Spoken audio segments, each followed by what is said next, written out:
দীঘা, পুরী, বকখালি এই নামগুলো নিশ্চয়ই সবার শোনা। আচ্ছা, দুবলাগড়ি নামটা শুনেছেন? তুই শুনেছিস? না, আপনারাও হয়তো অনেকেই শোনেননি। তাহলে চলুন ইউটার্নের এবারের ভিডিওতে আপনাদেরকে নিয়ে যাই দুবলাগড়ির সমুদ্র সৈকতে। আচ্ছা মামু, আমরা ওখানে যাবো কি করে, থাকবো কোথায়? হ্যাঁ, এটা ঠিক। আপনারা এখানে আসবেন কি করে আর থাকবেন কোথায়, এই সমস্ত ডিটেলস জানার জন্য আপনাদেরকে দেখতে হবে আমাদের এই ভিডিওটা। আর এই ভিডিওটা ভালো লাগলে অবশ্যই সাবস্ক্রাইব করবেন। একদমই তাই, ভিডিওটা ভালো লাগলে অবশ্যই সাবস্ক্রাইব করবেন। আর এই সমস্ত ইনফরমেশানগুলো জানার জন্য ভিডিওটা কিন্তু স্কিপ না করে পুরোটা একবারে দেখতে হবে, তবেই পাবেন এখানকার সমস্ত ইনফরমেশান। আর একটা কথা জানিয়ে রাখি, আমার কোলে এটা কে? এই দুবলাগড়ি বিচে আমরা যে রিসর্টে আছি সেখানকার একজন খুদে, তাকে নিয়েই আমরা বেরিয়েছি। ঠিক আছে, চলুন এবার পুরো দুবলাগড়ির ডিটেলসটা আপনাদেরকে দিই। চলুন।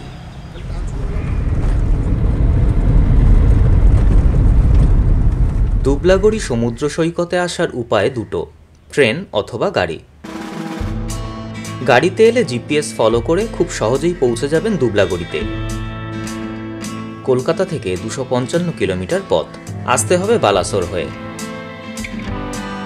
আর যদি ট্রেনে আসেন তাহলে নামবেন বালাসোর স্টেশনে। সেখান থেকে পেয়ে যাবেন অটো অথবা গাড়ি, সময় লাগে 1 ঘন্টা। অটো ভাড়া 700 টাকা আর গাড়ি ভাড়া 1300 টাকা।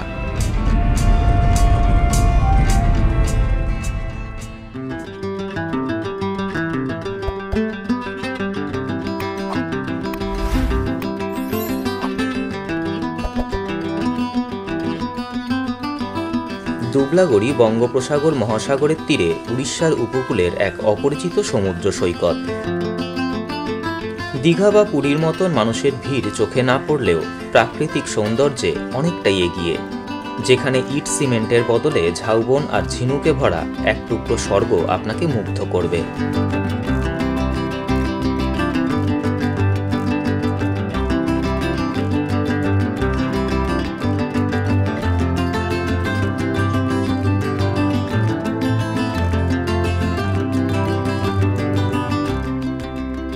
সূর্যোদয় এবং সূর্যাস্ত দুটোই উপভোগ করতে পারবেন সমুদ্রের তীরে দাঁড়িয়ে। প্রসঙ্গত জানিয়ে রাখি, সূর্যোদয় বা সূর্যাস্ত দেখার জন্য বিশেষ লঞ্চে করে সমুদ্রের বেশ কিছুটা গভীরে যাওয়ারও ব্যবস্থা রয়েছে। ভাড়া মাথাপিছু 400 টাকা। একটি লঞ্চ ছাড়ে ভোর 5টায়, আরেকটি ছাড়ে বিকেল 3টে। ইচ্ছে করলে লঞ্চে চড়ে মাঝ সমুদ্রে গিয়েও সূর্যোদয় বা সূর্যাস্তের দৃশ্য পরখ করতে পারেন।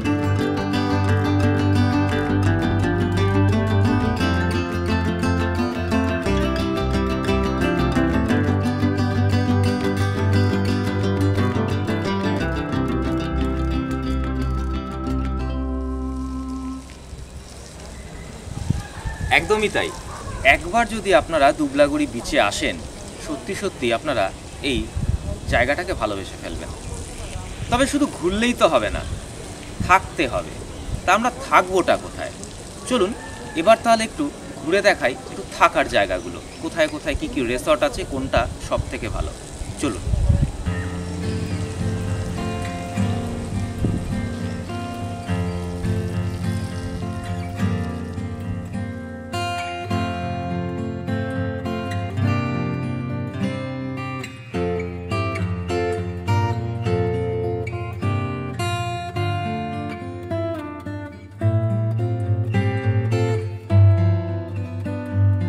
দুবলাগড়িতে এখনো পর্যন্ত 30 থেকে 35টা রিসর্ট তৈরি হয়েছে, সবগুলোই সমুদ্র থেকে 150 মিটারের দূরত্বে। আমরা যেখানে আছি তার নাম স্বর্গ বিচ ফ্যামিলি কটেজ।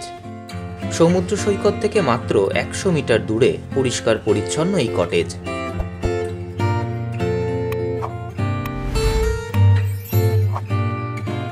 এখানে 2 জন থাকার 2 বেডরুম রয়েছে 8টা, 4 জন থাকার 4 বেডরুম রয়েছে 4টে এবং 6 জন থাকার 6 বেডরুম রয়েছে 2টো। তবে 6 বেডরুমে অন্তত 7-8 জন একসাথে থাকা যাবে। বাথরুমে গিজারের ব্যবস্থা না থাকলেও গরম জলের প্রয়োজন হলে তাও পেয়ে যাবেন 5-10 মিনিটের মধ্যেই। আমার নাম অক্ষয় কুমার প্রধান। আমার কটেজের নাম হচ্ছে স্বর্গ বিচ ফ্যামিলি কটেজ। দুবলাগড়িতে আপনারা যারা পুরী দীঘা সব জায়গায় ঘুমেছেন, কিন্তু দুবলাগড়িটা এইরকম জায়গা যে সমতল সমুদ্র, ঝাউ জঙ্গলের পুরো ভর্তি। আপনারা এলে এখানে সবটা পাবে, খুশি পাবে।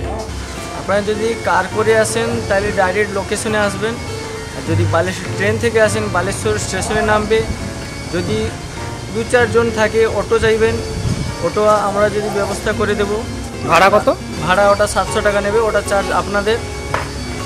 আর যদি বড় গাড়ি চাইবেন সেটা 1300 টাকা নেবে। যত কটেজ হয়েছে বিচ থেকে সবচেয়ে কাছাকাছি কটেজ হচ্ছে আমার স্বর্গ বিচ ফ্যামিলি কটেজ। আচ্ছা, এই আপনার কটেজ থেকে সমুদ্র যেতে কতক্ষণ সময় লাগবে হেঁটে? 1 মিনিট থেকে 1.5 মিনিট লাগবে।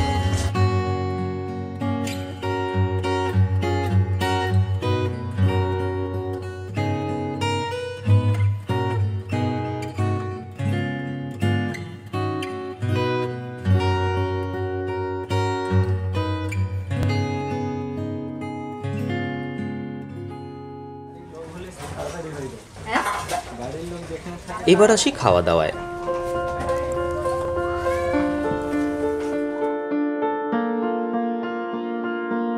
সকালে চা বিস্কিটের পর ব্রেকফাস্টে থাকবে পুরি সবজি, লাঞ্চে থাকবে ডাল ভাত সাথে পমফ্রেট বা চিংড়ি, সন্ধ্যাবেলা চা পকোড়া এবং রাতে কাঁকড়া অথবা চিকেন। রুম ট্যারিফ পেয়ে যাবেন ডেসক্রিপশন বক্সে।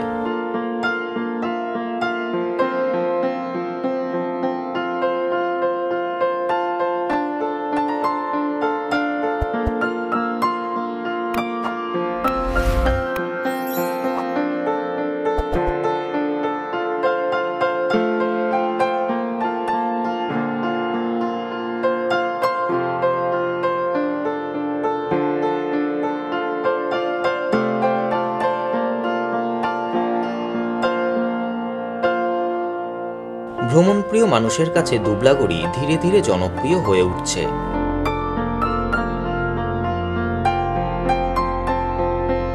দীঘা পুরীর ভিড় এড়িয়ে মানুষ ছুটে আসছে নিরিবিলির খোঁজে।